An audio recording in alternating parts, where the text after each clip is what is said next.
शांति पूरी दुनिया में कहीं से फैली तो उस जगह, पवित्र जगह का नाम बौद्ध महाविहार। लेकिन भारत में उस वर्ल्ड पीस सेंटर को वर्ल्ड ट्रेड सेंटर में लोगों ने बदल दिया। असल मामला वहां पे जो विदेश से आने वाले जो दान है, जो दौलत है, इसके वजह से वो बौद्धों को हाथ में नहीं सौंपा जाए, उसमें अपने लठैत रख करके सरकार वसूली करवाती है। और पूरा का पूरा जो नेक शिक्षा के लिए, स्वास्थ्य के लिए, गरीबों के उत्थान के लिए, बेजुबानों को आवाज के लिए जो दान लोग देते हैं, बौद्ध धर्म के मानने वाले लोग, उस राशि का इस्तेमाल उनके विरुद्ध किया जाता है। तो ये सवाल है कि वर्ल्ड पीस सेंटर को वर्ल्ड ट्रेड सेंटर में उन लोगों ने बदला।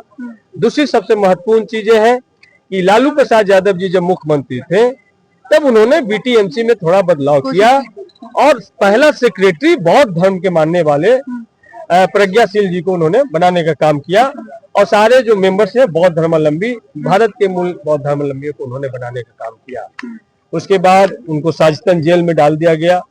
उसके बाद नीतीश कुमार जी आए, इन्होंने बौद्ध विरासत को लेकर के कुछ काम की, पार्क बनाया, नालंदा विश्वविद्यालय को पुनर्जीवित किया, लेकिन जो सबसे बड़ा काम बौद्ध महाविहार को करना था वो काम उन्होंने नहीं किया। ये साफ साफ दिखाता है कि वो आरएसएस और संघ के दबाव में है।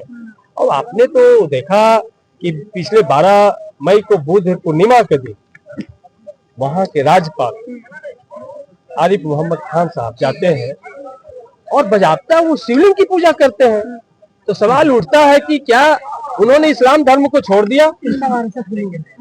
सवाल उठता है कि इस्लाम धर्म के छोड़ दिया या इस्लाम धर्म वाले उन्होंने अब तक फतवा उन पर क्यों नहीं जारी किया? सवाल ये उठता है कि भाई जो अब तक नहीं हुआ था कि विष्णु पद से पंडों को बुला करके और उस बुद्ध पूर्णिमा के दिन मंत्रोच्चार कराया गया। तो सवाल ये भी उठता है कि बिहार में क्या शिवालयों की कमी पड़ गई थी? बौद्ध विहार के अंदर ही उसके बगल में जगन्नाथ जी पुरी का मंदिर है, जगन्नाथ जी का, लेकिन वहां पर आरिफ मोहम्मद खान जी को जाने का इजाजत नहीं है। अच्छा। विष्णु पद के गेट पर लिखा है कि इस्लाम धर्म के मानने वाले का प्रवेश वर्जित है। वहां का जब हमारी सरकार 17 महीने की सरकार थी तो इसराइल में सूरी साहब प्रभारी मंत्री थे और वो गया जी जो डैम बना था उस डैम के उद्घाटन में चले गए थे तो उनसे माफी और उनसे इस्तीफे की मांग कर रहे थे। लेकिन वो कैसे लोग हैं कि भाई आरिफ मोहम्मद खान साहब से शिवलिंग पर आरती तथा कथित शिवलिंग पे आरती उन्होंने करवाने का काम किया। तो ये सवाल दिखाता है कि सरकार की मंशा क्या है।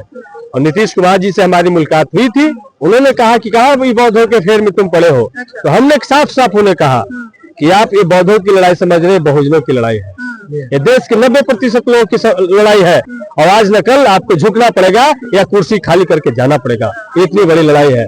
तो इसलिए ये बौद्धों की लड़ाई है, ये बौद्ध विरासत है, हमारा संवैधानिक अधिकार है। गिरी कीजिए, राम मंदिर बन गया है, वहाँ का मुख्य पुजारी बनिए। और आरजेडी किस तरीके से चुनाव में इस मुद्दे को लेकर चलने वाली है? आरजेडी पूरे बहुजन के एजेंडे को लेकर के आई है। आरजेडी ने देखा कि किस तरीके से जब 17 महीने की सरकार आई तो जाति आधारित गणना करवाया, दलित पिछड़ों के आरक्षण को 49% से बढ़ा के 65% तक करने का काम किया, जिसको आरएसएस बीजेपी के लोग कोर्ट में जाके फंसाने का काम किया। और फिर लालू जी के दबाव में और देश में जब बहुजन का दबाव पड़ा तो यू टर्न लेते हुए उन्होंने नोटिफिकेशन निकाला कि हम भी जाति आधारित गणना कराएंगे, लेकिन ये नहीं बताया कि आंकड़ा भी नहीं बताएंगे। आंकड़ा बताएंगे कि नहीं बताएंगे? जाति आधारित गणना कराएंगे तो आंकड़ा सार्वजनिक करेंगे और जब सार्वजनिक करेंगे तो जिसकी जितना संख्या भारी उतनी हिस्सेदारी तय करेंगे। सवाल ये आप आश्वासन दे सकते हैं यहाँ से कि आपकी जब सरकार अगर बिहार में आती है तो आप लोग इस मुद्दे को मतलब तुरंत के तुरंत ये जो प्रस्ताव है इसको पारित करेंगे और इसको रद्द करेंगे?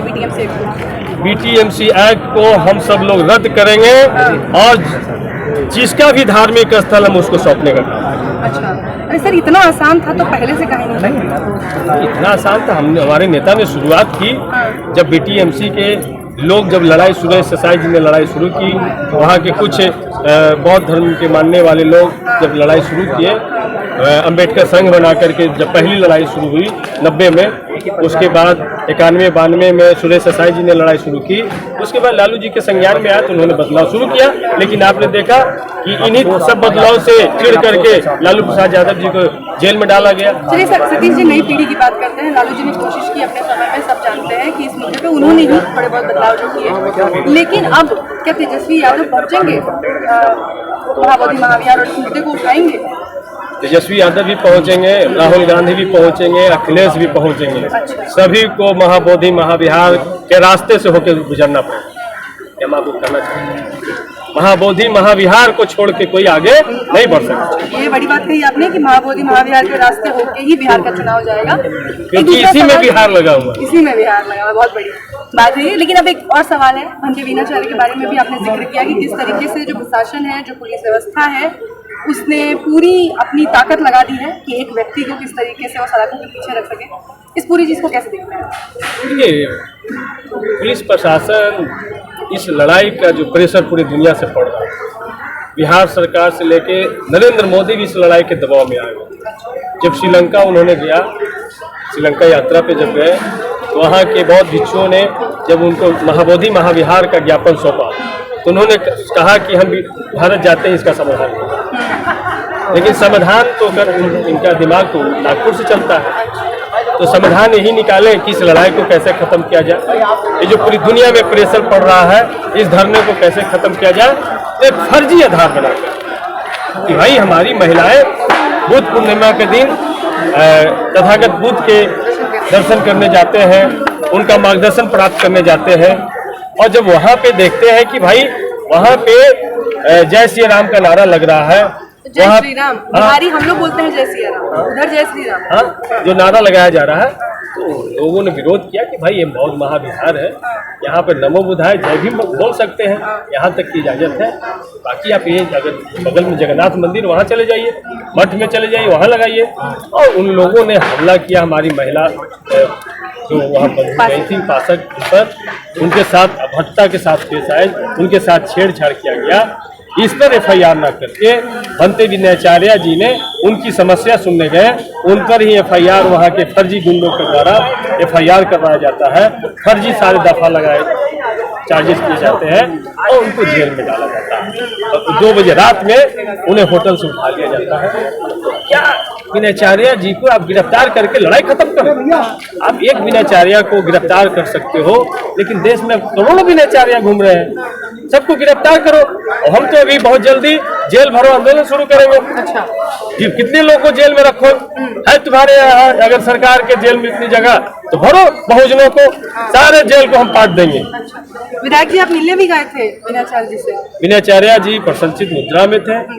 हम सभी लोगों को बुलाए कि भाई वीणाचार्य जी बड़े धर्म गुरु हैं और अंबेडकर फूले पेरियार बुद्ध के बड़े उपासक हैं, जानकार हैं। ये जेल में आए हैं तो इनका लाभ लीजिए, क्योंकि जेल का नाम सुधारगिरी है और बुद्ध के बगैर सुधार हो नहीं सकता। तो बुद्ध का विचार जब तक जेल में नहीं जाएगा, तब तक आम कैदियों में दया करुणा का भाव कैसे जाएगा, मित्रता बंधुत्व का भाव कैसे जाएगा? तो जेलर और सुपरिटेंडेंट के बात समझ में आई।